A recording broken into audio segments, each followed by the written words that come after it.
Hello, my name is Vince Romo. I want to thank you for tuning in today. What this show is about, it's about barrio lifestyle, about being raised in the barrio, being from the barrio, the do's and the don'ts, the what's and the where's, the who's in the house. Welcome to Barrio Driven.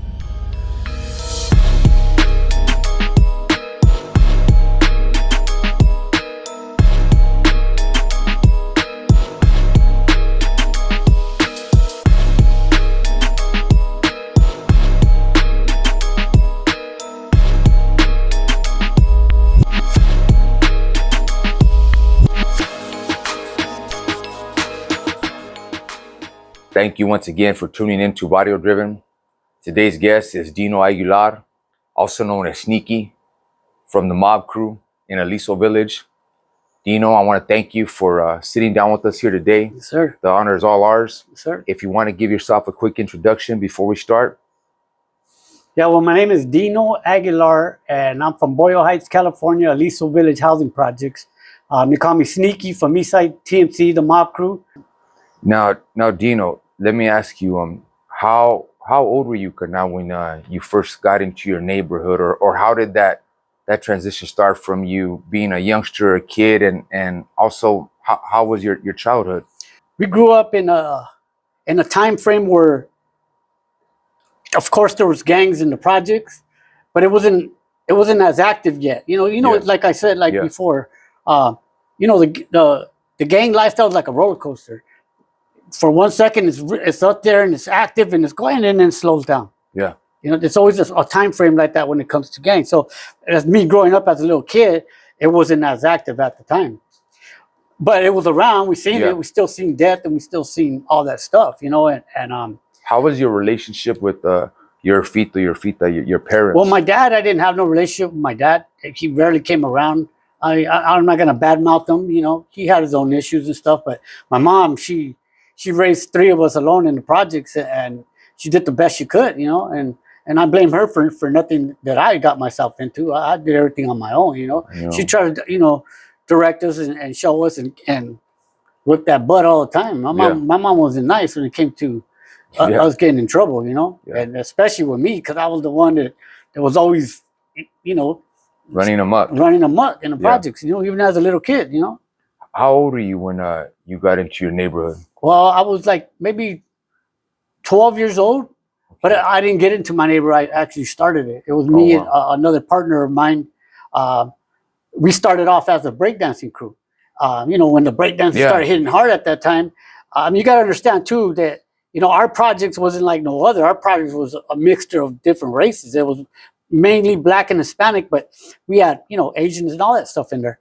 But anyways, so we got into the hip hop scene, and me and my friend decided to start our own little breakdancing crew, which was called the Mob. Let me ask you now, you were saying that growing up was a mix of different races, correct? Yes, sir. How was that? Because as we know, there's always been a lot of, between the Chicanos and the Blacks, especially when you're incarcerated. There's always, how was that? Did you have any, animosity towards, any other races growing up, or were you just? As a kid, like I said, going back to as a child, I didn't know the difference. Yeah. I didn't know the difference because I woke up to that. Yeah. And where we lived at was kind of like in a hole. In the projects, it's like everything was downhill. In order to get out of the project, you got to go up some bridges or something. Yeah. We were like in a hole, which they used to call, excuse my language, but they used to call it the devil's asshole. Yeah. Because it was horrible down there. But as for races, I didn't know no different. Yeah, you didn't know. I didn't know that we were going to get frowned upon later on in life because we hung out with Black people. Yeah. Or they were going to start calling us Crips and all this stuff, which was untrue. Yeah. But we grew up, as one there. And one of my best friends as a kid, he was like one of my best friends. They used to call us Salt and Pepper because he was Black Yeah. and I was, and I was real light skinned. Yeah. So they called us Salt and Pepper, and we were with each other all the time until, he's the actual guy that started TMC with. Yeah. Until we got older, then we went to our separate, I stood where I'm at. We became sued, and he became a Crip, Wow. So basically, as you're saying that you guys started as a breakdancing crew, Breakdance, right? that was it. Now, you guys segregated afterward. Is your barrio, are they a mixture of black and Chicano right now, or is it all Chicano? Or you know what? It's mostly Chicano, but we may have like maybe 4 blacks or blacks? more, a little bit more. But Yeah. it's not like when we were younger. When we were younger, started.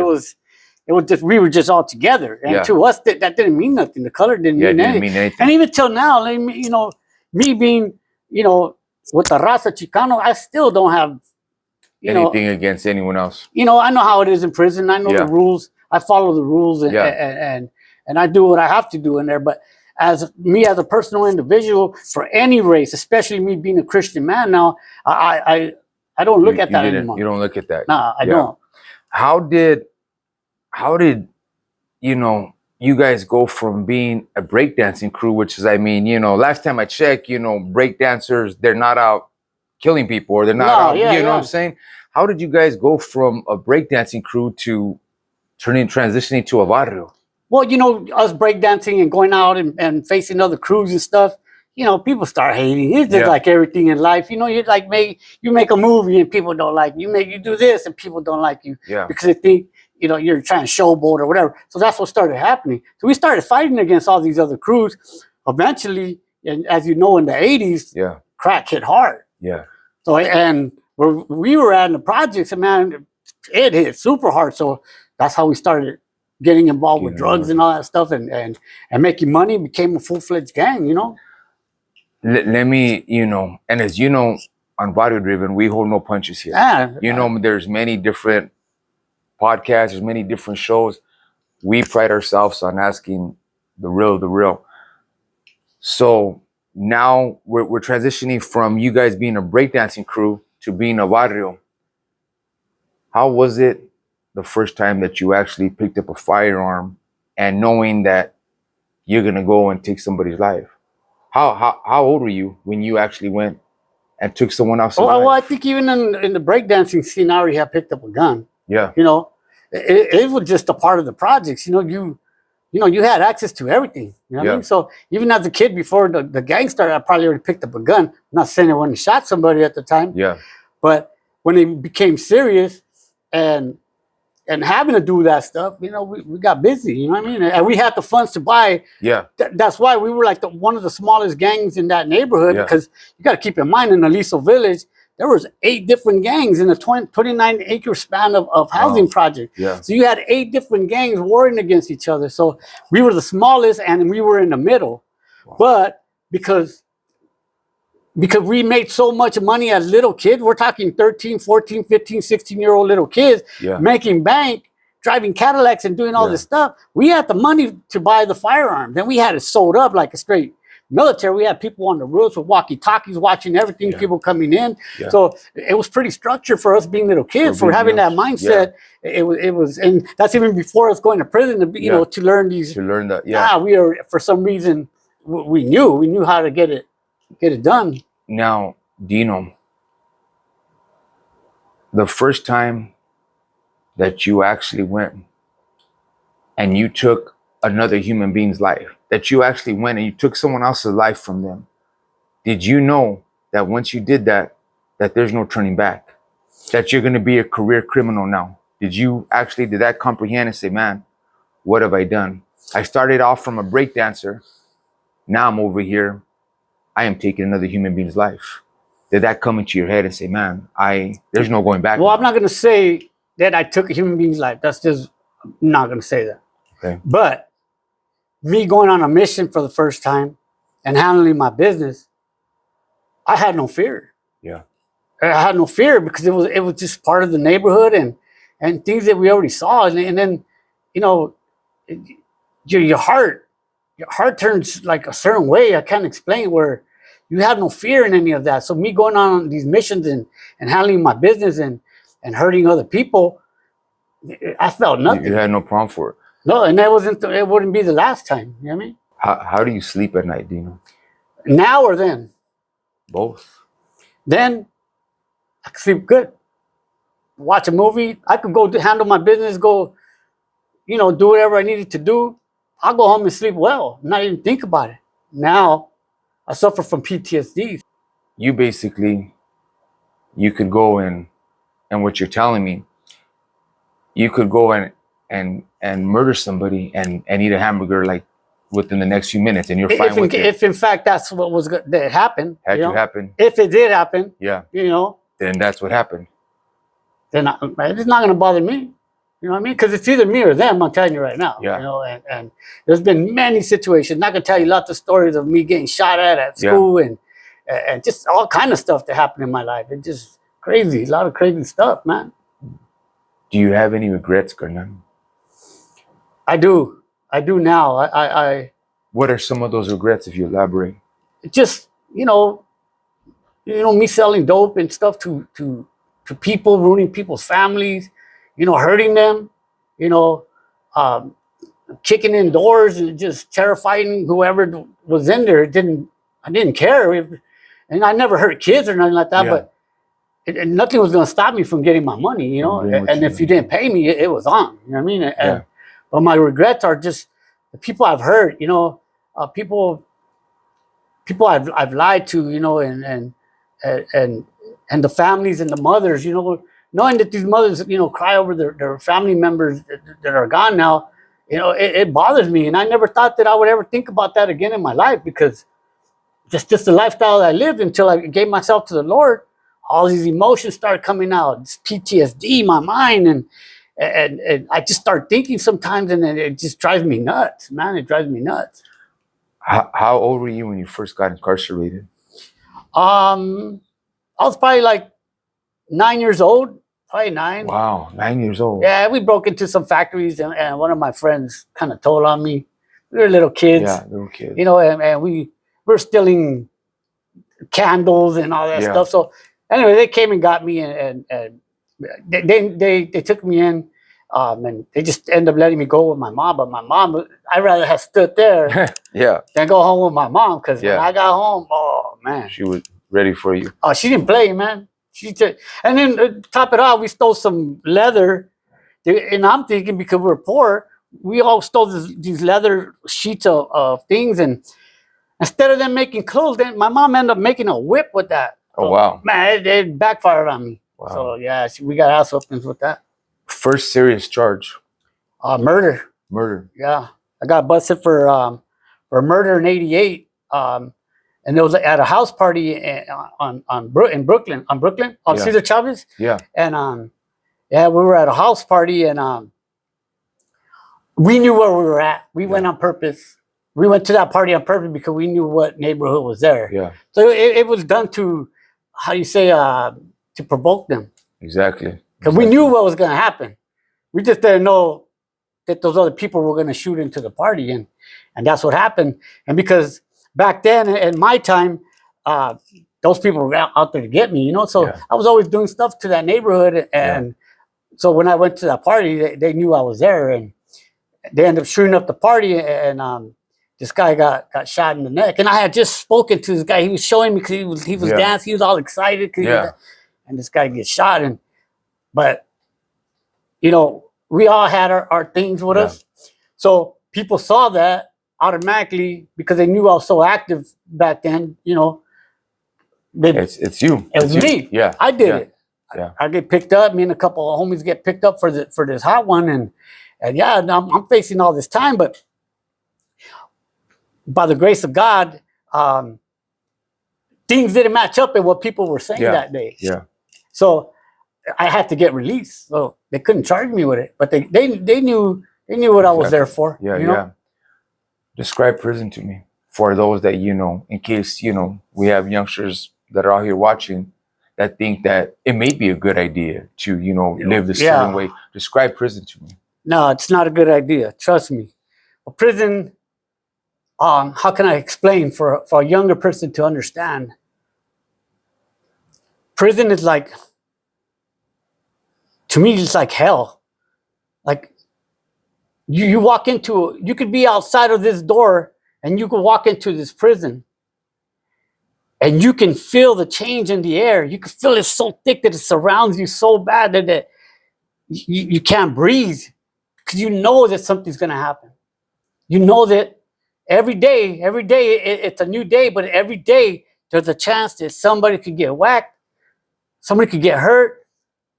It's it may look common, these videos that you guys see on TV and all that stuff, but it's not. There's things going on in the background that you guys don't see. You have to be there to know, especially if you're getting involved in this lifestyle, and it's not worth it. Not worth it, because from one minute to the next, things could change. Your whole life could change. Has anyone ever tried to take your life? In prison? Anywhere. Prison? No, not in prison. My name is Solid in prison, but out on the streets, of course. I've been shot and So you've been shot. Yeah. Do you mind showing some of your scars? I got one here. I know it looks pretty small, but when it did happen, it opened up to where my bone was exposed and it was peeled back like a banana. Are we able to zoom in on that, Mr. Cameraman? If we're able to zoom in on that, that'd be great. And then I got shot in the leg in the church, but it went in and out. You can barely see the holes. Yeah, we see them right there. Exactly. I got shot with a shotgun by this girl. I won't say her name. Yeah. Wow. Shot me with a shotgun, but when she shot, she hit the side of a van, so all the buckshots, when they hit, it just spread it all over my chest, on my penis, on my legs. Like it just went everywhere. And my mom was watching that day when it happened. Wow. Because we lived across the street from where we were hanging out at. And these girls came to party, but it wasn't. It was really a setup. Yeah. And she ended up shooting me. Can I see, if you don't mind, can we see some of your tats? Can you focus in on some of your tats? So this is the devil part of my life, the evil side, which says the devil, just the money, the devil, just all the evil stuff that go along in my life. And then this has a lot of about God and the Virgin Mary and stuff. And then, of course, back in the day, you weren't able to get this just to get it, which is the big SUR. And I got the Aztec work on my chest, and I got like Aztec warriors all over. Yeah. Got my neighborhood. On my knee here, you could barely see it. Yeah. I had it here too. Reason why I covered this up is because you were trying. I was running from the police because I did a inside robbery at Walmart. Oh, wow. And me and a friend of mine, she used to work there, and we were kind of in cahoots. Yeah. So we were taking stuff and taking a lot of merchandise between her, between me and her, and they ended up catching me at the door because they were doing a case build on her, but they caught me at the door. But I ended up taking off. Helicopter were chasing me through people's lawns, and I got away. Good times, huh? Yeah. Now, for people that don't know what the SUR stands for, it means Southern United Raza. And back then, you weren't able just to get this tattoo. Like it was like a no-no if you did. Now everybody has it, but back then it was just something you had to earn. By exactly. by putting in work and I'm not saying I was part of any big organization. Yeah. But going to prison, sometimes you're called to do things that you have to do. Got to do. And there's no saying no. Yeah. If you do, I wouldn't be sitting here talking. Yeah, exactly. Yeah. Exactly. So as we discussed prison, we discussed that, on how you sleep at night. You said back then, you slept fine. How do you sleep now? Because you said that you currently suffer from PTSD. I do. Now you suffer from PTSD, I'm sure, because, and I'm going to share something with you, which as on another interview I try not to get too much into my own life, but I suffer with the same thing. Yeah. And so it's, it's a mother. People don't realize, and there's different degrees of it. Some people have it slightly, some people have it big time where you're like, damn.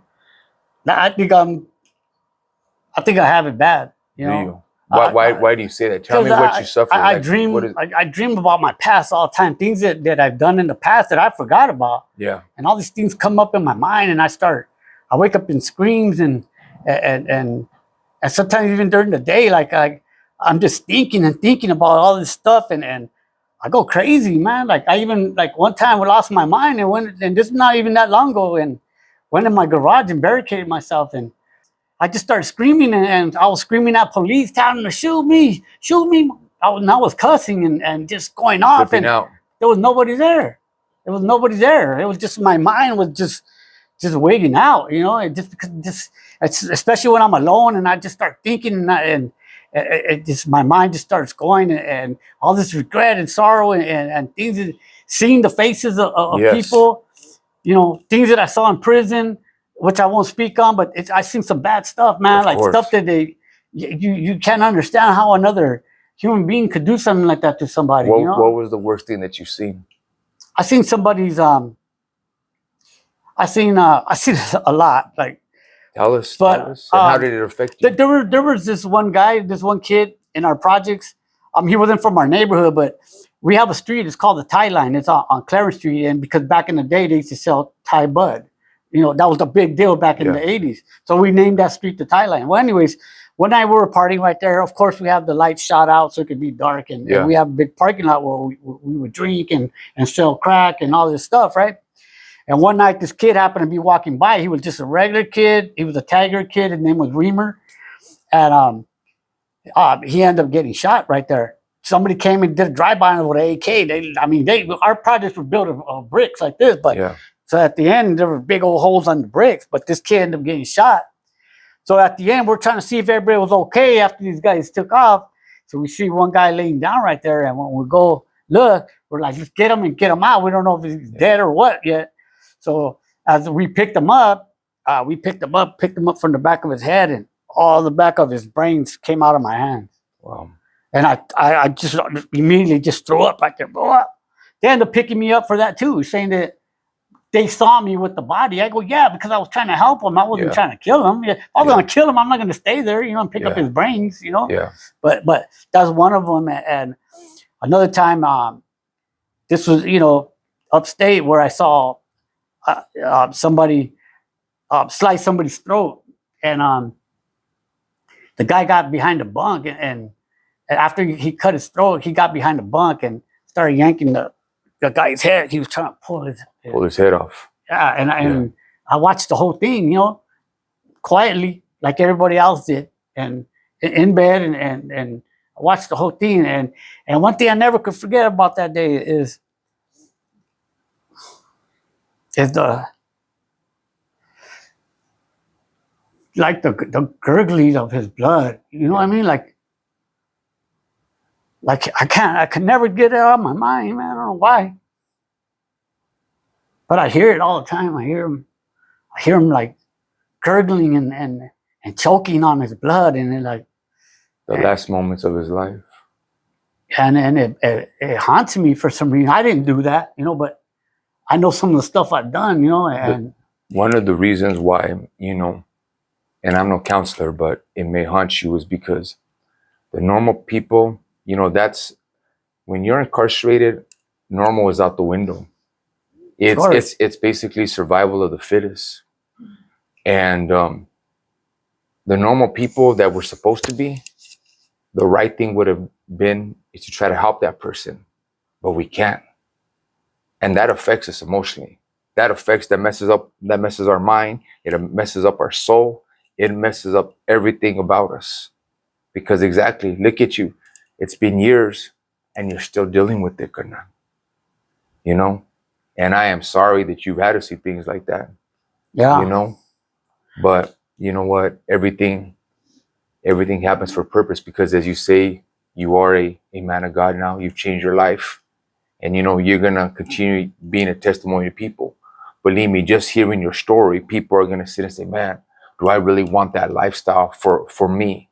I know me growing, now that, I'm a father, I would never want to see any of my children behind bars. I mean, and I can tell you a story when I got shot here. And this is for the kids also, again.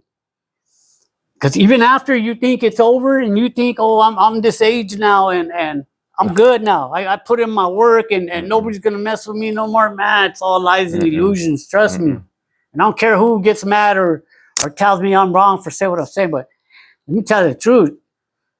Even years after I stopped messing around, and this was like in 2002, one of my friends had just got out of prison. So we wanted to celebrate for him, right? So it was 3 of the homies from the neighborhood and two other guys, my friend Joe and Joe. Little Joe and Big Joe were in the car with us. We go to a club, try to have a good time, but the homie that we had with us, that just got out, he was a straight knucklehead. Yeah. Oh, yeah, I mean, he was bad. I won't say his nickname, but his nickname fit him like a glove. Perfect, yeah. Like OJ's glove, even tighter. But we couldn't handle the way he was acting. He was trying to jump in these two guys who didn't want no part of the gang. They were just guys who went out with me and hung out with me, you know. And so we ended up taking them, say, you know, we're going to drop them off in the projects, right? So we dropped them off in the projects on my side of the neighborhood. And it just so happened that his family is from our enemies. Oh, wow. Okay? His families are from our enemies from the other side. But they live in our neighborhood, and our homies respect them because they're older and they didn't mess with those people. And because my homie's family, that was his family. So anyways, so we pull up, me and that guy's arguing, and, you know, we're about to fight because he's just running his mouth and everything. Get off the car, and I get off the car to use the bathroom, and I notice when I look to the right, there's a car by the church. You can see they're coming, creepy. Yeah. And we had nothing to protect ourselves, nothing. Oh, man. So they skirt around the corner, and from the beginning of that street, they start lighting us up. And I mean with high-powered weapons, and it was more than one. You just see the muzzle flashes. Yeah. And they're hitting my car. I think they hit my car maybe like, I think we stopped counting like maybe at 39 bullets on the car. Wow. And that's not including what went in me. That's not including what went in my homeboy who was driving. He got hit in the head. Came out this way, got hit in the face, came out this way, and another one went out and it came out through his hand. And he still drove himself to the hospital. Wow. But my friend that was in the back, the guy I told you that he wasn't involved in any of that, he got shot one time in his shoulder, which was, I believe, on this side, where it hit a main artery. So when he got shot, he squirted out. So I don't know what happened exactly to him, how he got off the car, because at that moment, the only thing I can do, because I was outside of the car, I got hit. I got hit in the arm. So I just went in between the car and the curve. How I got in between, I can't. You don't remember. Yeah. I can't explain to you how I fit my body. I know I'm little, but how I fit my body to get in there. But the whole time I'm just laying there and I'm just looking, oh my God, man, I'm gonna die. Because it sounded like it was just never gonna stop. Yeah. So I thought because they saw me go under the car, he was gonna go under the car and light me up. Yeah. But he just kept spraying. How many guys there was, I don't know, it was more than one. They just kept spraying the car, and you could just hear the think, boom, boom, boom, you know, just like, it was bad. So as I'm laying on the ground, I'm looking, and I'm thinking, man, I'm gonna die, man. This is where I'm gonna die. And as I look to the right, I see something that startled me, man. That it gives me the chills to this day to even talk about it.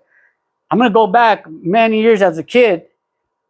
The housing authority from the projects were paving the floor, and they had told me, because I was bad, I was just doing everything, stealing and everything, and they knew it. You know, my name was already known in the projects for being a little, you know, mess up. So they told me, Dino, you better not write on this floor. They had the tape around it and everything. And they told me, you better not write on this floor, Dino. You better not. We better not come back tomorrow and you write on this. I go, man, I ain't gonna write on this floor, man. But I waited till they left, and I went back because they told me not to. You did it. I wrote my name, and you can see it. You can see the name is written like a child. So let's forward back to me being laying down bleeding. Right there, because I'm bleeding out of my arm profusely. I mean, it really opened up. It looked small, but it was bad. It was opened up to where the bones exposed. And as I turned to the side, and I'm just so scared. And kids, just because we look tough, and trust me, we all have the same emotions inside. Yeah. We all face fear. It's not a fun life. It's not a life that you want to live, to be having to hide every day and watch where you go. So anyways, as I was bleeding and I was so scared, I looked to the right of me, and guess what I'm looking at? I'm looking at my name. Where as a kid I was playing and they told me not to do it. And I'm looking and I'm thinking in my mind as everything's flashing, you know, before me. You're gonna die right I'm gonna die where I played at. I'm gonna die where I was once told not to do this, and now I'm looking at my name on the floor, and this is where my life is gonna end. And I really believe I was gonna die that day. I had no, I made my peace there. I knew that's it. This is where you're gonna die, and I'm not even gangbanging anymore. But that, you know what that means? It's never gonna end. I don't care how old you get. If you hurt people and you hurt somebody in your lifetime, you got to always understand that they are never going to forget. Exactly. Especially if you took a life. If you took a life, they're not going to forget that just because you decide to follow God, No. they're not going to forget. They're not going to care, you know, because they're mad. The family's hurt. You hurt somebody's family. You took a life, you know, and you got to understand that lifestyle ain't never going to end. So you think about getting into a gang, you better think hard and you better listen to my story, because it's not a lie. Anything that I say could be validated. Anybody will tell you the truth about what I'm saying. And you know what? You're exactly right. You know, you make a decision at 12 years old.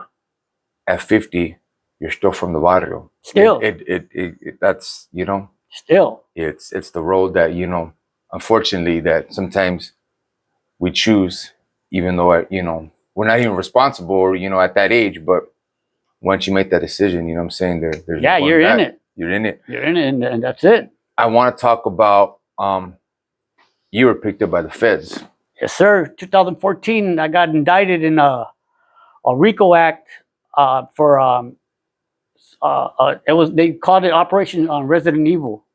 Yeah, and they hit from Boyle Heights to Pico, because it just happened in our area here.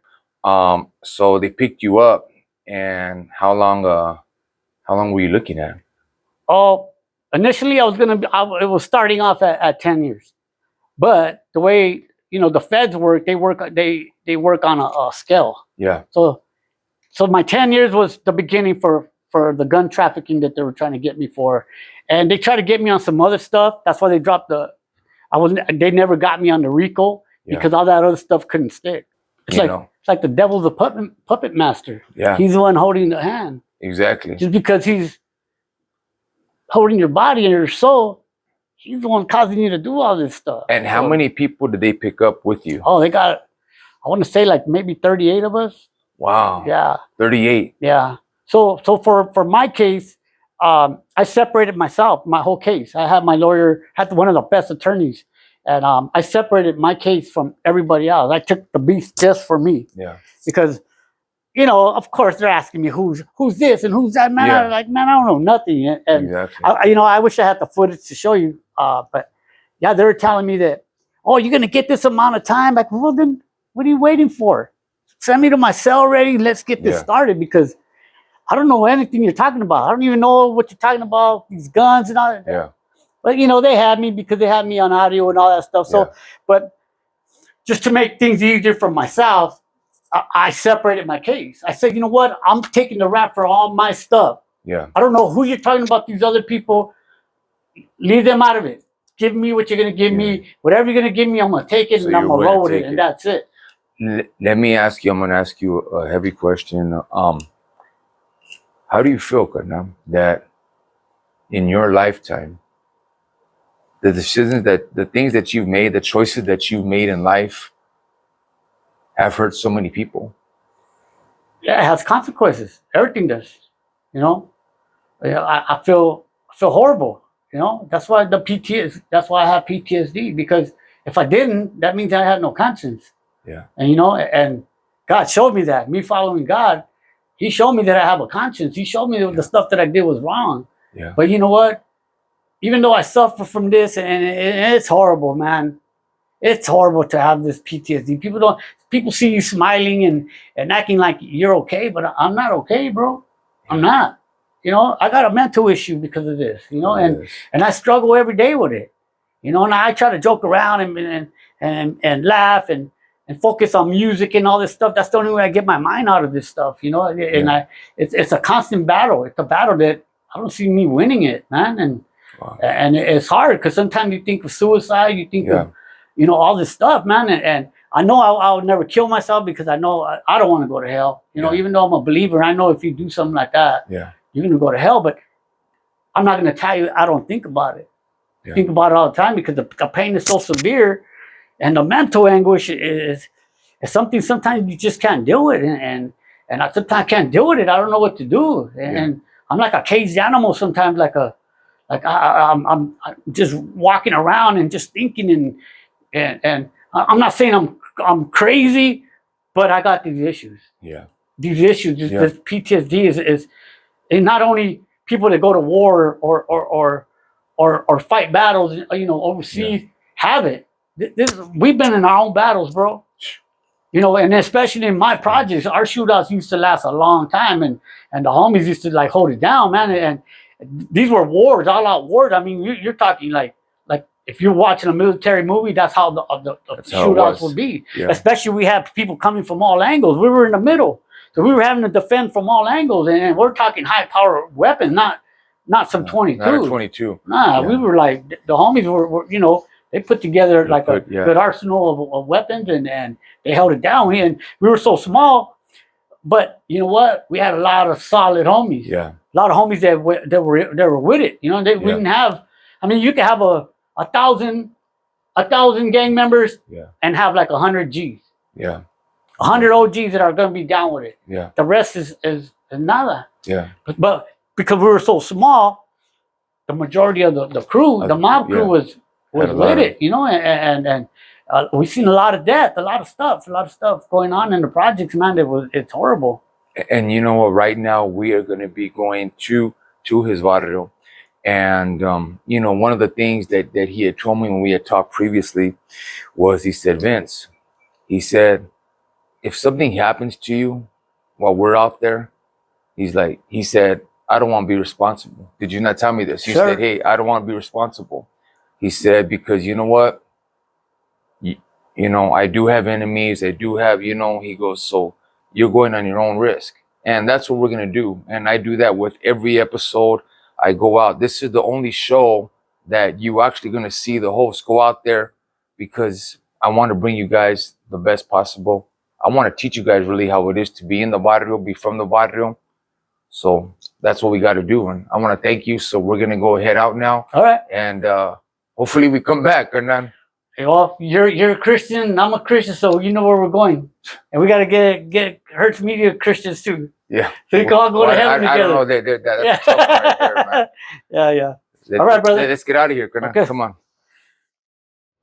So anyway, we just got to Dino's barrio right here, and which is right off of Gless Street. And what other street is this? So this side right here of Gless Street is my neighborhood, TMC. Okay. And then look at, not even one light away, that's our enemies, which is Cuatro Flats. Oh, wow. And we used to have wars like in this block here all the time. So your enemies are feet away? Right across the street. Oh, man. Right across the street. So this is Gless Street, where TMC started. And this is right now what you're gonna see is the new version of the projects. So you're not looking at what was here before, but yeah, it's just because it looks calm and stuff. This place is still active. It's really dangerous. So this fence here that you see right here, yes, this is where we were partying, and the person shot me with the shotgun, and it was that close because I was at the edge of the fence, and I was looking, and she ended up hitting the van, and it just spread it. And if you look to your left, the old projects that were here is where I lived at on the second floor. My mom was watching all that. I mean, so your mom actually, she saw so it. You got shot right here. Right here. Me and a couple guys. And your jefita saw you get shot? She saw because she was on the porch looking out. Yeah. What did your jefita tell you that? Because I mean, man, I couldn't even. I mean, your mom just saw you get shot. Her son get shot. What did she tell you, man? She's just afraid, you know, crying and actually because I didn't want to go to the hospital because I didn't want the cops to question me. You know, I didn't get hit where I was gonna die. Yeah. I just had tons of buckshot all over me, so she helped pluck them out. Oh man! So she helped me, but yeah, my mom knew the lifestyle that I was in, and it's just unfortunate that I had to put her through that stuff, you know, and because I know she was always worried and stuff. But yeah, I mean, this is the block where we started, but the projects were it looked totally different here. Yeah, you know, and we got pictures that I guess you're gonna post of the projects, but yeah, it was totally different, but. Yeah, this is the block here where actually TMC actually started, is on Gless Street. On Gless Street. Yeah, Gless Street. And my apartment was actually probably like right here. And then we had a big driveway, and yeah, it's here. That's probably one of the homies out there. Right there, huh? Yeah. Wow. Yeah. And then we're going down Gless. So this is where. And your barrio was still alive and well and active. Well, we got TMC right there on the stop sign tagged up right there. Yeah. So yeah, I mean, like I said, it's not active like back in the day, Yeah. but they're out here. You know, they're creeping. The enemies are creeping, and we just got to be careful. So you want to get off right here so we could show you. I could show you Yes. what conspired that day. So let's get off. So this is where we got in the day that my friend Little Joe got shot in the arm, and I ended up having to stick my finger in his chest because he was squirting out from his chest, and he was bleeding out, and even the family of my homeboy that where he was living at, they were from the other side, from our enemies, but they were older people, but they helped us in the house, and they put us in the garage, and while my friend was bleeding out, he was gonna die. I was bleeding, he was bleeding. I stuck my finger in his chest to stop the bleeding, and I saved him because of that. And to this day, he's alive. He doesn't have like lots of movement, but yeah, this is where it happened. Let's go over here and I'll show you. And that still didn't make you change your life. It didn't. Yeah. Well, actually, at that moment, remember I told you I had stopped. I slowed down. Yeah. But I didn't stop the drug selling and all that other stuff. Yeah. I continued to keep doing what I was doing because, you know, it's an addiction to be making that money, and then to go back to having to go do a 9 to 5. It was not going to happen. Yeah. I was so used to making that money. So yeah, they came down from this block, and that's where the car came, and they started shooting from there on, which where we had our car parked, and they came from the side. Look at how small this road is. Yeah. And they just lit up the whole car from back to front until they took off. And this is where you put your name in the ground. Exactly. Wow. You can see his name. Nope. Even the dog want to get you around here. But this is when I was a kid. It was probably in 1977, 1976. I should have put the day, but I wasn't. You know, I was a little kid, and this is where they told me not to ride on. But at that same time in 2002, this is where we got shot, and I was actually laying down right here. I'll get down on the floor and show you. I was actually in between the car.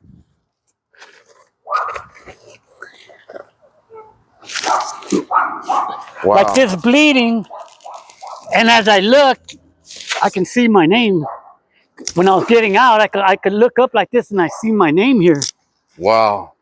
Let me help you up. I got it, and I could see my name there, and it's like it was weird because I'm over here bleeding, thinking I'm gonna die here, and looking at my name as a kid where I wrote, it's like I'm gonna die where I used to play at. You know what I mean?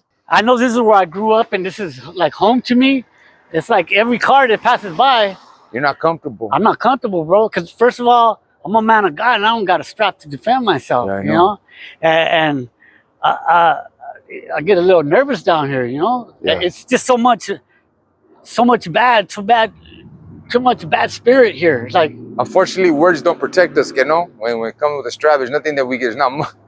Even though we're men of God, I mean, what's going to protect us from a man who's going to try to harm me, and then let alone harm you or Mario, because my dirt is not your dirt. Yeah. My dirt is my dirt, and I wouldn't want anything to happen to you. I'd rather take the bullets and die for you guys. You know what I mean? Because I wouldn't want you guys to get hurt. But I mean, I know it seems peaceful, but this place is. Let's walk down, and I'll show you. Oh yeah, we see. Let's go get that camera. We see your barrio was all tagged up on the wall, straight down. This alley here is infamous too. I had a homie who died in that alley also. Who died in that alley? One of my homies. Can we go down that alley real quick, a little bit? Only if you feel comfortable. Well, I don't want to get caught up in there. We can get into the front because we don't want to get caught up in case something happens. Okay. And we get stuck because they'll come from either side. You know what I mean? They tagged up somebody's house. We see they tagged up the washroom on somebody's house. Yeah, like I tell you, you don't see nobody out here, but they're out here, dog. Oh, they're out here. They're out here. I mean, yeah, you can see that they're out here. You can see it on the floor. You see it on the wall. So this is a infamous alley too, man. Very dangerous, especially at night. Before they didn't have these gates, so it was really dangerous. But so they actually lock these gates up at nighttime. Yeah, because it's too dangerous for people to even be through here, you know. Wow. And I mean, it's like I'm super, and not to sound like a coward either, but I don't feel safe and protected, you know, in case something happened right now, you know. But I definitely want to get down to that alley. Yeah, we could go from the other side. Yeah, we could see. Yeah, it just won't be safe for us to get caught up in here, and they confuse you guys. Let me ask you a question. I'm gonna ask you a serious question. How much money would it take for you to walk all the way to this alley? I mean, I would do it for no money, but is it worth my life to get caught up? That's heavy. I just wanted to see what you would say, because I was just trying to get the, like, man, how dangerous is it? Yeah, that's exactly what I was trying to say. It's dangerous. Wow. I mean, like, you see nothing here, but you never know when they can pass by right now and see us. You know what they're gonna see? Oh, they're gonna dump on us. They're gonna right away. They're gonna dump on us. We're dead, bro. Yeah. And it's dangerous to get caught up in there, just like one of my homies. I don't want to say his name, but one of the homies who went through here, he got killed, bro. And just in that matter of second of leaving us, you hear the gunshots and he's dead. Because he got caught slipping, you know, and rest his soul, you know. And I'll show you another spot. Look, TMC's all over the wall. The Bad Boys. That's a younger clique of my neighborhood. Of your barrio, yeah. So, Bad Boys is a younger clique. It's a younger clique of the neighborhood. Like the main clique, like when we started, was the neighborhood locals. Yeah. And then we got pequeños, and we got different ones, you know. So this is this liquor store used to be called Moon's Market, which is infamous for where we used to hang out. Really? And we used to have 2 phone booths right here, which was headquartered for TMC to get, you know, to talk to girls or whatever. Yeah. To this day, I could tell you the phone numbers to each side of that phone, because that's how embedded it was in my mind. Wow. And this store was called Moon Store, and lots of people got shot here and stuff. Man, this block too, it's hot. Yeah, it's hot. Like, yeah, and like even one of the persons here, matter of fact, and this is a store right here. Yeah, our mutual friend Stretch, his wife's uncle used to live on top of this store, right? Yeah. Never bothered nobody, never came out. You never knew who lived in this house. And it's weird because a couple of weeks ago, I was with Stretch and his wife, and she started telling me that he lived there, right? Yeah. He got shot just being in his house. Oh, man. That's how bad the shooting was, that he got shot in the leg at shooting the house and got shot. And he was just in his house. He wasn't even outside. Yeah. And she told me the story, and I was kind of like baffled by the story, because I could have been involved in all that. Yeah, you could have been involved in all that. And who knows? But yeah, this is actually it's another famous street called Clarence Street. It goes all the way down to the 8th Street Bridge. So right across the street where those cars are is all Cuatro Flats. So we're super close. So you guys must have had, I mean, wars. How many countless shootings did you guys have? There was too many to count. They like I said, for those 10 years of from 85 and on, it was called like the decade of death. And so basically, just so you guys know, right where that street is at over there, that's enemy territory. Right here. This is his barrio, exactly as you see right here. You see where, if we can focus on the ground right here, this is where we're standing right now. We're standing in the mob crew territory. And just right there is enemy territory. So, man, just so close, knowing. And if you look on this side, which we're going to come to right now, this whole line here, that's where we used to call the tie line. And it's because we named it that because it was the street where everybody came from. We're talking doctors and lawyers and you name it, any walks of life came here to buy drugs. And we sold crack on this block. And it originally called the tie line because they sold Thai bud there. So it's known till this day as the tie line. You ask anybody about the projects, if they grew up here, they know that street on Clarence Street and to First Street, it's called the tie line. And we're gonna go there right now, and I'll show you. I'll show you where that block is at. I wish you guys could see the old projects, but we're gonna post some pictures so you can actually see what was here. But yeah, I mean, like I said, look at TMC's all over the place. Oh yeah, you know, and they're active around here. You know. You think they're not, and then sometimes some of these kids today, the way they dress, you can't even tell. You can't even tell. Well, you know what? It's like I've noticed that back when we were youngsters, you know how we would throw on our counties, our Friscos, or whatever, and now it's like because the Hudas are so they pick them up so quick that they change the way they're dressing, they change their attire. Yeah, you know, and so you're exactly right. You know, you can't even tell who is who anymore. You know.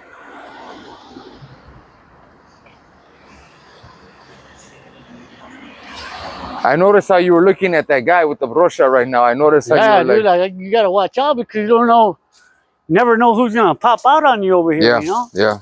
I mean, like I said, this is home to me. Yeah. You know, but it's not comfortable. You know. Yeah. You gotta really be careful, especially you don't got other homies to watch your back. Yeah. You know, it's a dangerous situation. And this is the famous Dolores Mission Church here. Right here? Where Father Greg started. Father Greg Boyle. Yeah. We could go to the front so you can see the front, but this is where it all started. I can show you too where I got hit in my leg here in this church with a shootout with some other people. They were shooting from the park into the church where it actually went in and grazed my leg. And Father Greg, for those of you that don't know him, he's basically been a pillar in the community of Los Angeles for, man, how many years now? Over 30 years. Wow. Wow. Yeah, over 30 years. Yeah, so he's been here for over 30 years. This is the Lord's Mission Church where Homeboy Industries actually started. Right across the street from here is where Homeboy's Bakery was at. But it ended up on fire. If you look down on this, where the gate's at, the bakery used to be there. Right there. But it caught on fire, so they ended up closing it down. But yeah, this is where Father Greg Boyle started. And he came and did his magic and opened up Homeboy Industries and helped out like numerous gang members, including myself. And I actually you even did a song. I made a. Because I'm a Christian rap artist. Oh, right I wasn't on. always a Christian rap artist, but I've been rapping since I was a little kid, so 13 years old. Yeah. But I did a video to honor Father Greg. It's called Father Greg.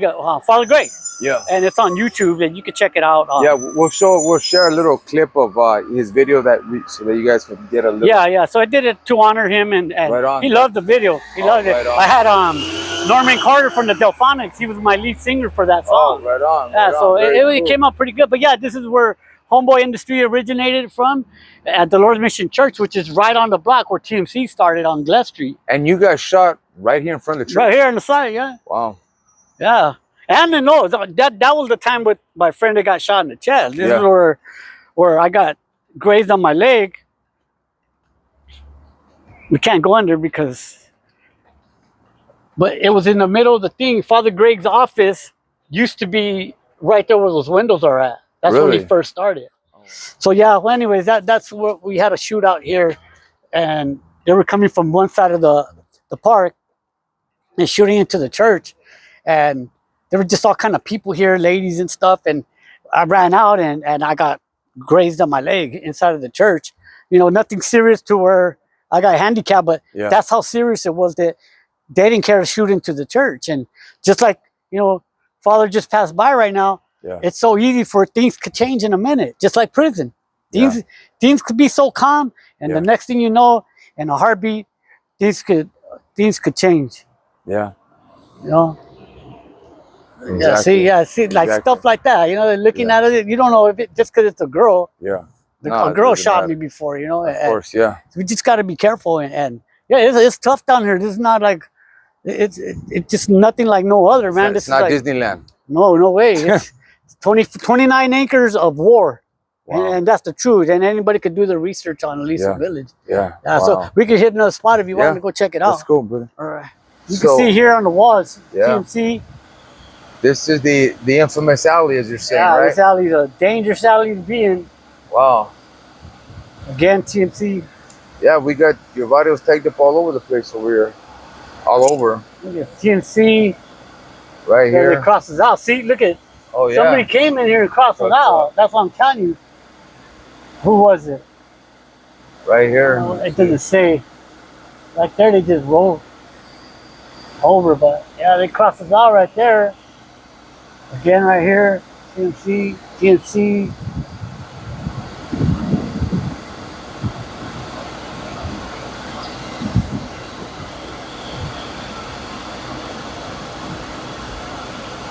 All this alley. And then this is where one of my homeboys passed away. Right here? What happened? Right in this area. He got caught slipping and they shot him. Look at TMC right here. Look at, what does it say right there? TMC, we're still here. Yup. Wow. People say that they're not around anymore, but you feel comfortable getting off here? We can get off for a moment. Okay. For a quick second, I really. Oh, I would love to. Can we go down there? Yeah. If I want to get off right here, can we get off right here and just walk? Yeah, but we'll park the car out. I have never seen a barrio blasted as big as that. Yeah, it's big. That thing is huge on the wall. You're gonna have to stand before God. And look at, there's a car there now. And why they stopped? I have no idea, but they're stopped. But I don't know. I think we should go back. You know what I'm saying? Look at the car. Film that car. So there's a car that stopped right in front of us. Because it looks kind of strange that he just stopped there, like he didn't want us to go through. You know what I'm saying? So we don't know if it's homies. We don't know if it's enemies. Who knows? It could be enemies. This is what I mean about coming down here. Yeah. You know, we never know. Look how strange that looks. There's no movement in that car, nothing. Yeah. Like, I don't know what that car is doing, but that's just a perfect example of what could happen. Like you said, they could have blocked us off in the back and lit us up. And lit us up. Lit us up. So who knows what they're doing there? The car is not moving for some reason. I don't know. But I don't know if it's going to be safe for us to go out there, but we're going to check it out. We're going to check it out to make sure that we're okay, you know? Yeah. I don't want nothing to happen to you guys, man. And this is real. You ain't going to find another show like Barrio Driven. And look at the hoods all over the place. You ain't going to find another show. You ain't going to find none of that. We're going to go through there. I don't think it's going to be safe for us to get off, but let me just go through there and we're going to make sure that everything's safe. Let's see what's going on. No. Oh, there's people in the car. And they're probably moving. You think they were going back in? It looked like they're parking in there, or what do you think? No, they just looked like they were parked there, yeah. Wow, it's crazy how they have this all blocked off. Yeah, dude, because they know it's a danger. And you know what's weird is that they built these new projects with all these people. You just seen two white folks, a white man and a white kid. Yeah. You never used to see that here. And because they built these new projects, but they don't know. They don't know what happened. Yeah. So let's go down the street, because I don't know. So right across right there, that's Primera Flats. That's our other enemies across the street. Wow. So we're like literally in the middle. Right in between enemies.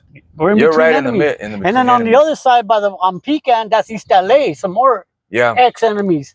You know, right now we're pretty cool with them, with East LA's, but like, and I'm not trying to talk like I'm gangbanging still. It just I know because I still talk to homies. I know. Yeah, you know. I know what's going on. Yeah. This is the infamous tie line. This is where all the major drug dealing, the projects used to be on this side of you.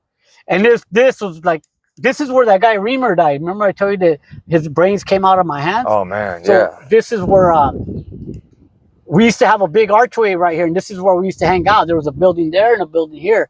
And this is where he was laid out in the middle of the floor because he happened to just be walking by. He wasn't even. Wow. And that's where he got hit. And they hit all over. This is one of my good friend's house right here. He's been here forever, man. Like, good guy. Got confused for being a part of us. Really? And got shot like a lot of times, and he wasn't even a gang member. Wow. And they made him pick up his shirt and all this stuff supposedly, and he ended up getting shot. But he's been here since forever. Like, he's a good homie of ours, like a good friend of my brothers and everybody in our family. But that's how serious it is that these guys come over here making you pick up your shirt to make sure that you ain't from TMC. If you're from TMC, you're getting lit up. Yeah. Plain and simple. Like down here, it wasn't a game. Dude. Even like today, look how nervous I am, dog. Yeah. And it's not a fake. It's just, not that we're cowards. It's just. No, it's not that we're cowards or you're a coward. You've been through fucking hell. Yeah. And you know what that life consists of.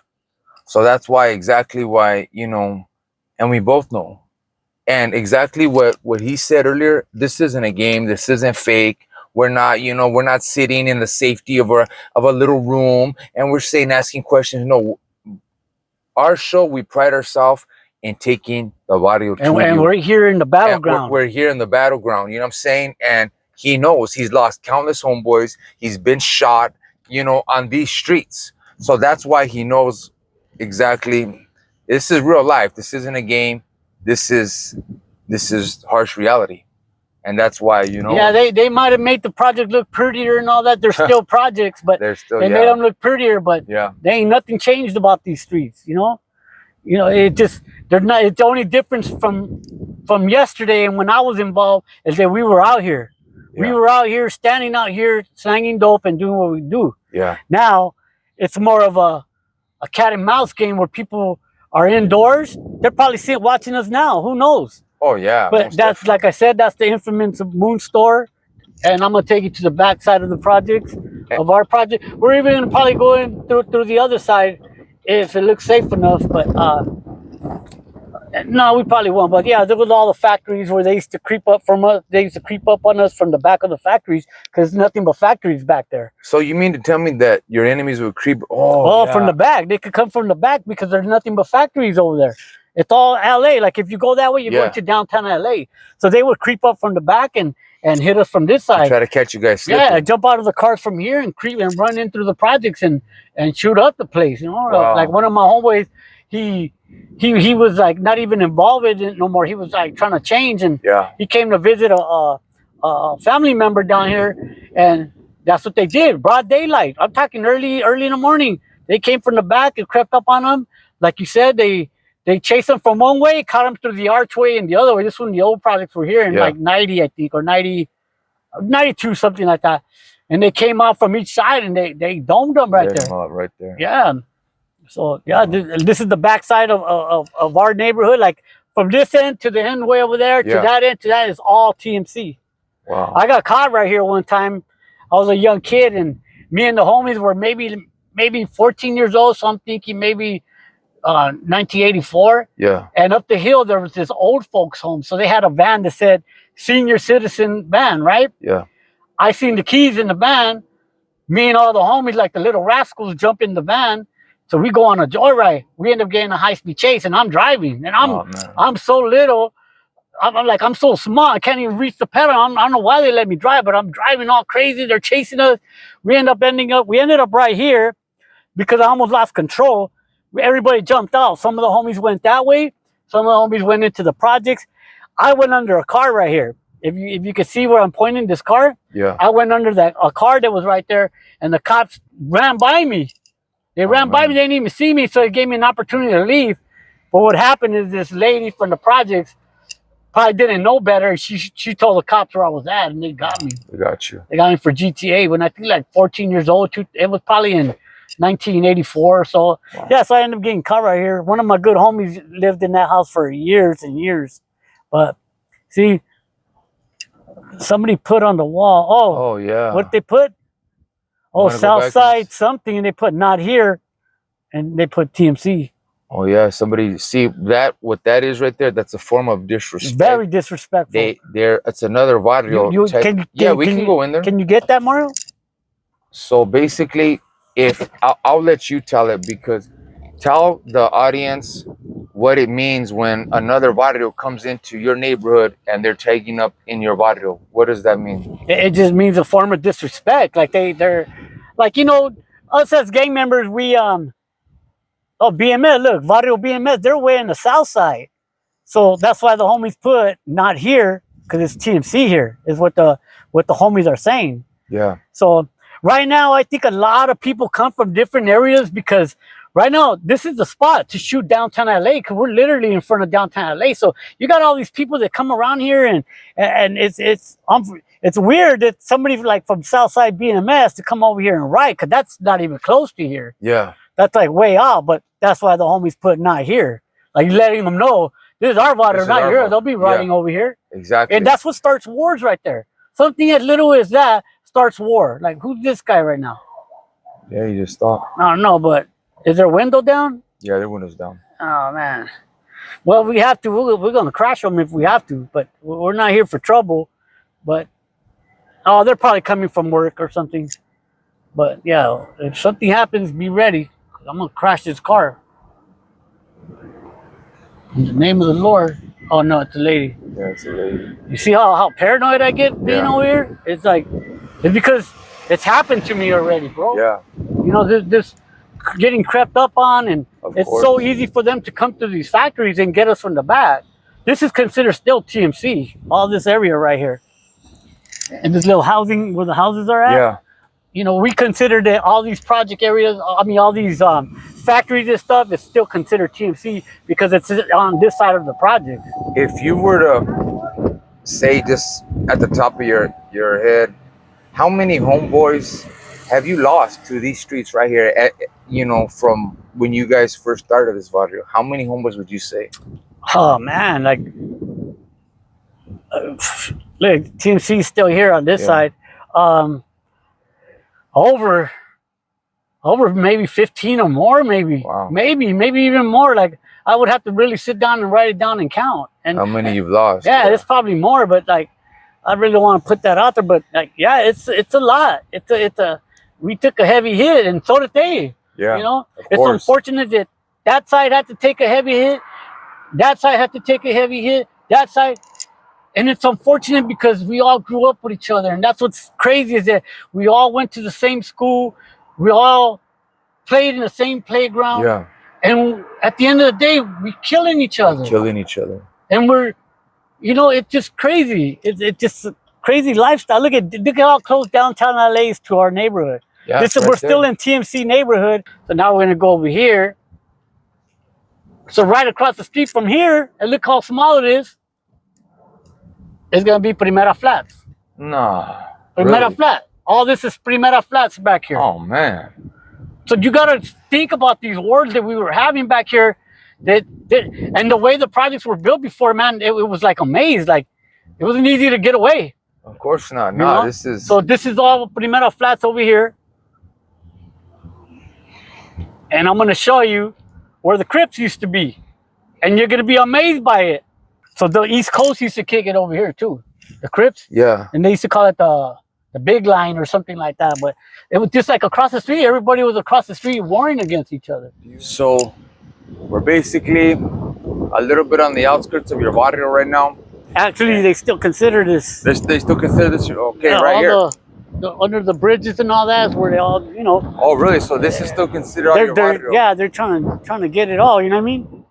How would you feel the gangs in Los Angeles are, man? I mean, sheesh. I mean, and its peak when everything was really active, man. It's horrible. Everywhere you went, you couldn't drive anywhere. This is Los Angeles, you know, for those that may think that it's not that active. I mean, yeah, we're here.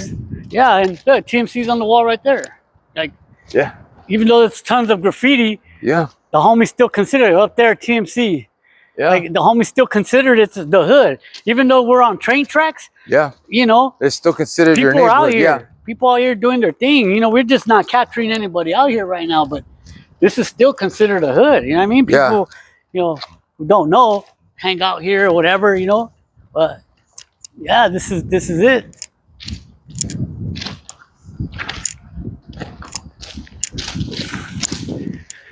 how you guys doing? So this is Handle your business. Yeah, do what you got to do, man. If we could get a little bit of them, how much so we get?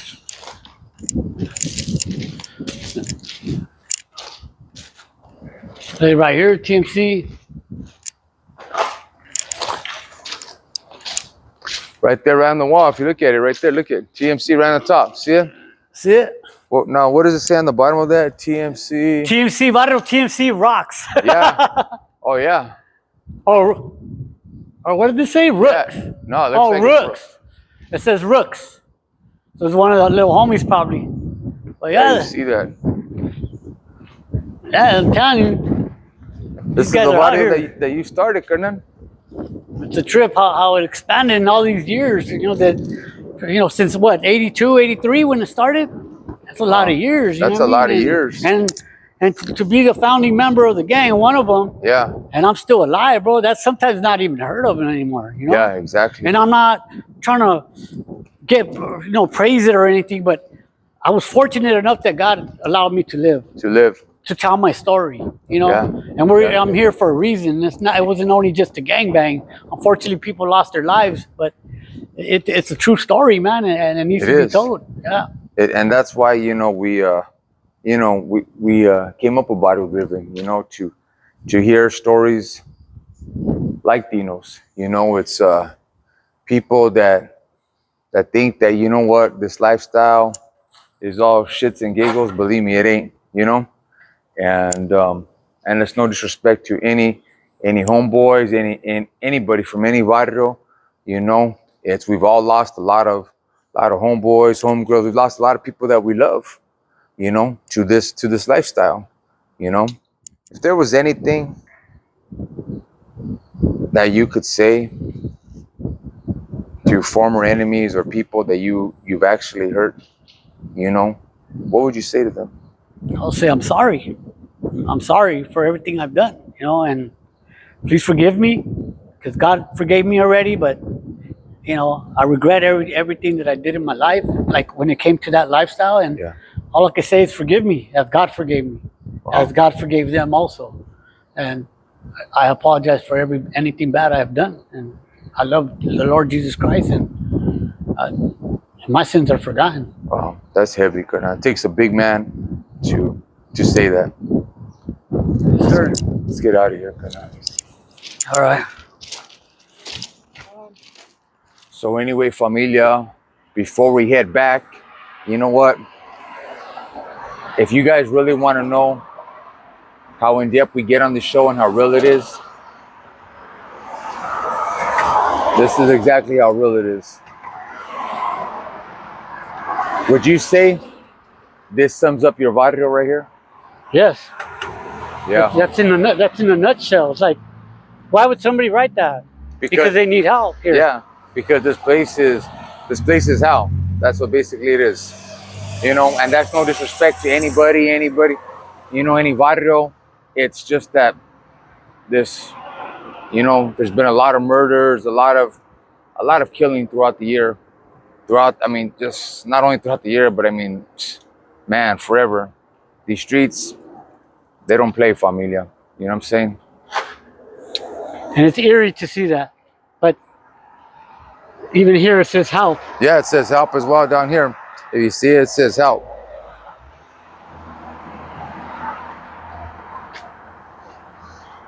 But for those of you that want to know exactly how gangbanging is in Los Angeles, this is how it is. It's real.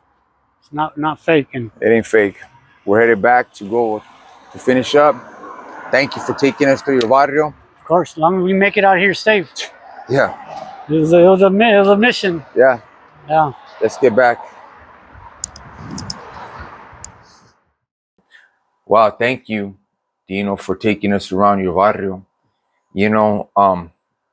I noticed that when we were around your neighborhood, you were real. You were real antsy. You kept doing this. You kept you kept looking around. You kept, you were real. Man, you were nervous. I'll just be honest, and do you fear retaliation? Do you fear that? Of course. It's never going to stop. It ain't going to take away, just like I said, me being older, it's not going to take away what I've done. There's always going to be someone out there to want to get you. And even if it's a youngster who don't even know you, but knows about you and knows who you are, to take you out, to them it's going to be, man, I'm the one who took Tupac out. Yeah. Not saying I'm Tupac, but yeah, no, I understand. You get what of course. They're gonna be like that. Dino. So I'm afraid, man. No, wow. That takes. I admire you saying that, because that shows your humility.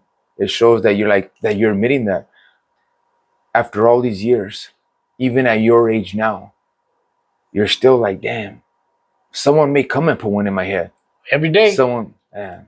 Every day I feel that, like, I feel like somebody's gonna get me, and I think that's part of the PTSD. That I think it's more of the guilt of what I've done.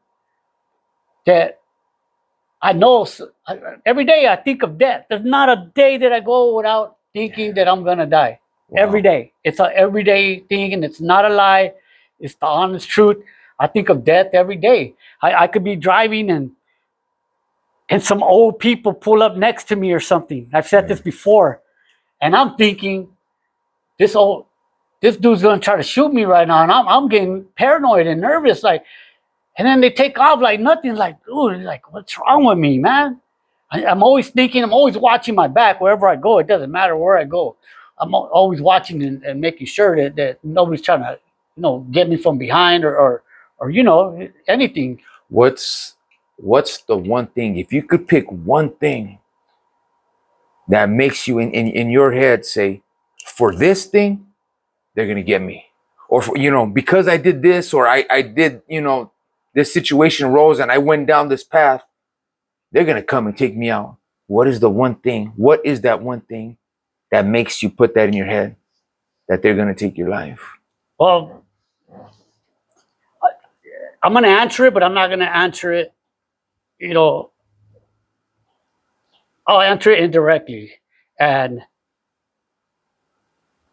it's one of the worst things you could do to somebody, and I don't like to think about it, and I regret it, and it's more than once, and I just regret. I just regret it. I just regret, what happened that day, and I can't stop seeing it. Yeah, it replays in my mind, and it didn't happen like replay in my mind throughout all these years. It's when I started following Christ. Yeah. Because, the Spirit's working through me now. He's working through me, but now the devil's mad. Yeah. He's mad. He's mad because I'm no longer walking with him. So when I was doing bad, I had everything: women, cars, and money, and doing all this bad stuff, not getting caught for it. But now that I have a clear mind, and now that I gave myself to the Lord, all this stuff, the devil's attacking my mind, and he's making me remember. And that one, the question you're asking me is what do I regret? And it's the worst thing you could do to somebody, and it kills my mind to hear what I hear. Yeah. It's a nonstop thing, and I know other people who suffer from PTSD who could really understand, because not everybody understands what we're going through. Not everybody understands how our mind thinks, and how it's always racing, always thinking somebody's gonna get me right here, man. Like, or what is this guy do? He says something to me where maybe something's normal to everybody else, but to me, I'm picking at it. Oh yeah. I'm picking at what he's saying. Like, what is this guy trying to say? Yeah. I ain't gonna lie. Even coming here, my mind's going, man. It's a setup. And you're gonna set me up. I know it's not. Yeah. But it's the mind that races because of all the bad stuff we've done. You know, it's never gonna go away. If you could go back in time, what if you started up your neighborhood, or what if you had a different life? I would have had a different life, man. Because another part of my regret is starting the neighborhood. I know that we could have went into different gangs anyway, because there was a handful anyways to pick and choose from. We just chose to do our own, and it wasn't even a gang, but we chose to be our own identity, But that's one of the main things, because I've lost so many friends, and I'm talking solid homies, and I'm talking brothers, friends from the projects growing up as kids because of this gang life, and I sometimes feel responsible because I was one of the guys who started this, and this is where it stemmed out from, and all these murders and death, people going to prison for life. Like I said, our destiny is already written in the book. God already knows what we were gonna do. Yeah. There's nothing I could have changed about it, but I wish I could have. Which you wish you could have. Is there one homeboy that is no longer here? Yeah.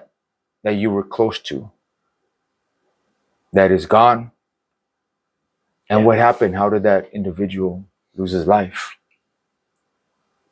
Yeah, it's my best friend, man. His name was Sal Mendoza. Yeah. What happened to Sal? My friend Sal was a big drinker. He was a very tall guy. You probably put a picture up. Knockout. He had a solid. Yeah, he knew it. Yeah. He knew once he's gonna get one on you, he's gonna lay you out because he had that power. But he was an alcoholic. He worked. He did whatever he did, but he liked to drink. Yeah. And one day he was living with me at the time in Montebello, and one day we were at work together. We worked together. We lived together. He just decided one day, you know what, I'm leaving. He used to call himself Greeny Dumb because he did a lot of dumb stuff. Yeah. And he would always talk in third person and make me laugh all the time. He was like, hey, D, Greeny Dumb's leaving. I'm leaving work right now. I don't care. I don't care about this job. I got paid. I'm going to go get drunk. It's my birthday and this and that. Yeah. I said, Greeny, you can't do that, man. He goes, yeah, watch me. So he left. For sure he left. So he ends up going to Monrovia with his sister. And I guess he started partying with the neighbor because it was actually Greeny's birthday that day. Yeah. And they were partying with the neighbor or something. And the neighbor happened to be this wrestling coach or something from some high school over there or whatever. So I guess they ran out of beer. They decided to go get more beer, and they got in an argument inside of the liquor store. Oh, wow. Greeny puts down the beer and drops him. Greeny thinking, I laid him another one out. Yeah. Picks up his beer, starts walking out the store. Didn't realize he didn't knock the guy out. He dropped him, didn't knock him out. So the vato got up, went behind Greeny, and broke his neck. Oh, man. So Greeny didn't die right away. Greeny ended up, paralyzed. He ended up in the hospital, man, and every day he was telling me he didn't want to live like that, like telling me to take him out, man. Literally telling me. This is when he was able to speak, telling me that he wanted me to kill him, man. Like, and I'm like, dude, you're crazy, Greeny. You're gonna survive this. You're gonna be in a wheelchair, but you're gonna survive this, and I'm gonna take care of you. Yeah. I even moved out of that apartment and got another one, which was a first floor, because I knew he was gonna need a first floor. Point of the story is that he started asking me to take him out, and I told him, nah, he's just talking because I know his situation. He's in a bad situation. I probably wouldn't want to live either. Yeah. And then, like, by the third week, I get a phone call from his mom, Connie. Rest in peace. She just passed away too, and rest in peace to her, and I send our condolences. But she calls me and tells me, Dino, can you please come? Because she knew how close me and Greeny were. Yeah. Can you please come? And Greeny's not responding to anybody. He's just sitting there laying there with his eyes open. And maybe if you come and talk to him, he'll respond to you. And I said, oh, don't worry. It was like 3 a.m. Get up, get my baby in the car, and my girl at the time, she drives me to the hospital over there in Monrovia. We get there, and Greeny's just laying there. As soon as I walk in there, some of the family members, brother Ruben's in there. And I hold Greeny's hand, right? And I can feel him, like, real lightly squeezing my hand. And then at that moment,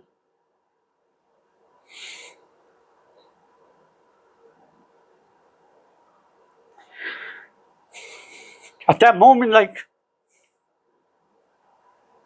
I just see like a tear, like, coming down his eye, like.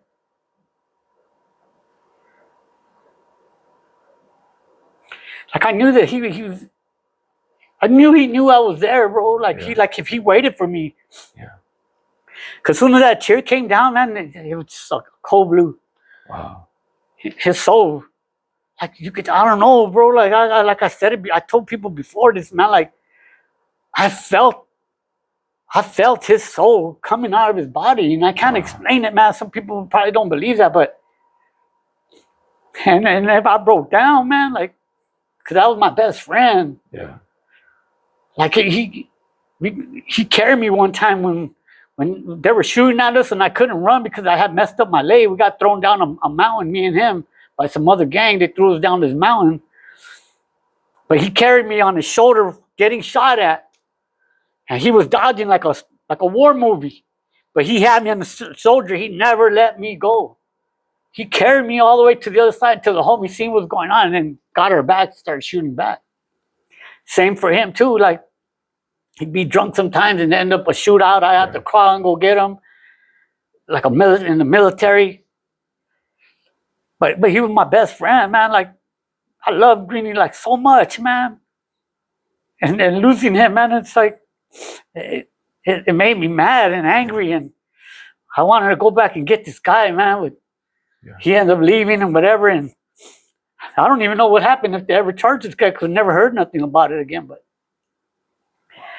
yeah, I lost Green Eyes. Sal Mendoza, he was my best friend, and that kills me, bro. You know, I hate to sound weak or no, you're speaking your heart. But this is what I want people to see, that this is real, you know, and this is not because I'm some coward or I'm fake, or like I said, run my name and you'll know. Yeah. But it hurts. You're gonna go through a life of hurt and pain. Yeah.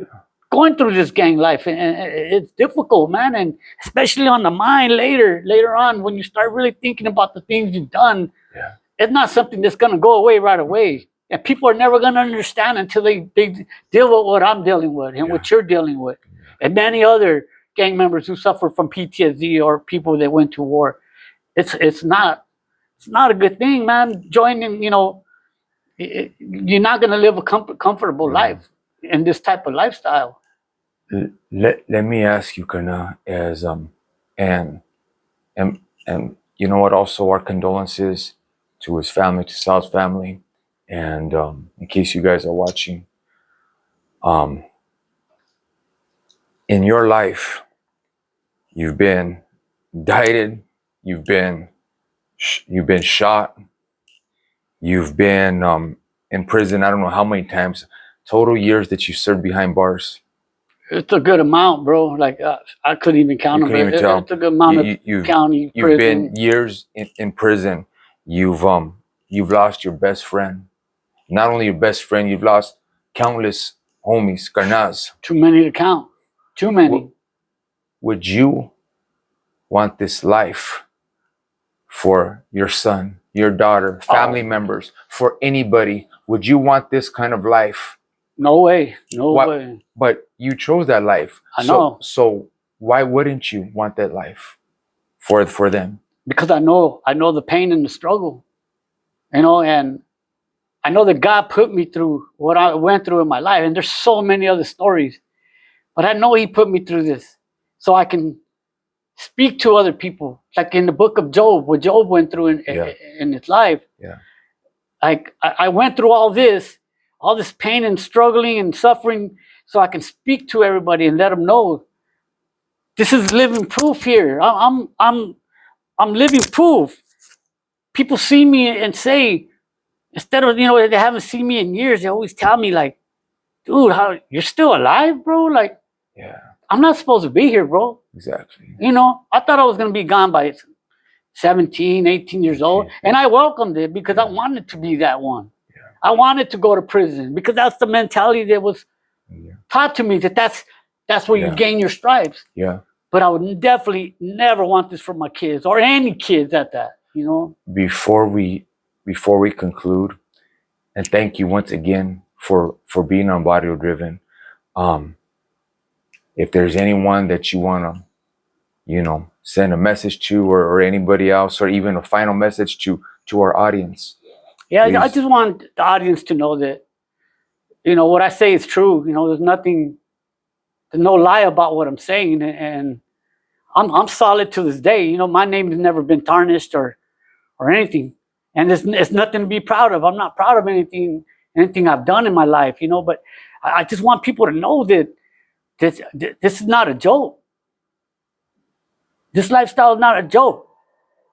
I could leave here right now and get smoked leaving this place.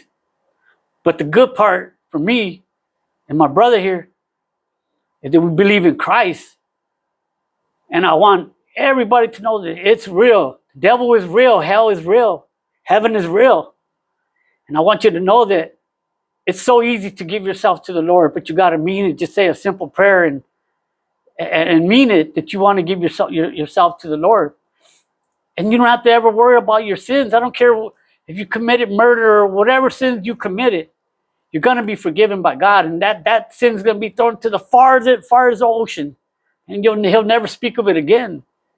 And a lot of people, a lot of friends of mine from my neighborhood, people that were really with it and doing, a lot of bad stuff, they're following the Lord now. And sometimes they're embarrassed to even ask me, how do I do it? How do I follow God? Like, how do I?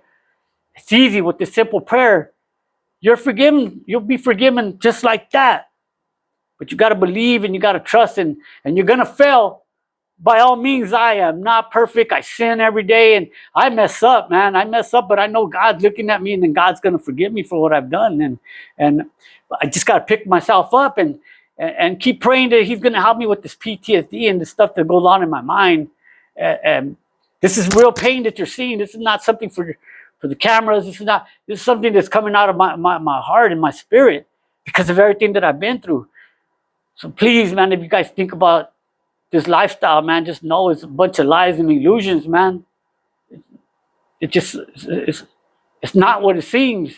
It's not all fun and games, because you're going to be an old man like me, hiding still, watching my back, hoping that the guy next to me ain't going to dome me in my head. You don't want this lifestyle. It's not worth it. God forbid that my kids get involved in that. I'd rather die. I'd rather die for them than to watch them go through the life that I had to go through. Not worth it. Wow. Sneaky. I want to thank you, Hernan, for being on the show today. We appreciate you. And thank you.